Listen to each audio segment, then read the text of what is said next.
काय तिच्या ठाई, सत्य डोळ्याने पाही दंड दुष्टांना देई, अनेक रूपे तिही घेई भक्तांच्या पायी, अश्विनी प्रथम दिनी बसते सिंहासनी, होतो जय घोष माऊलीचा, करूया उदो उदो उदो अंबाबाईचा,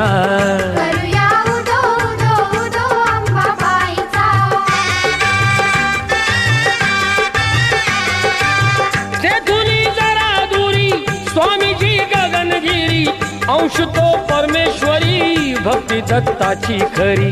गुहेत स्थान जरी, बाजूला खोल दरी, रूपते त्यांचे जणू शिवशंकरा परी, भेटूया त्यांना चला पाहू ईश्वरी लीला,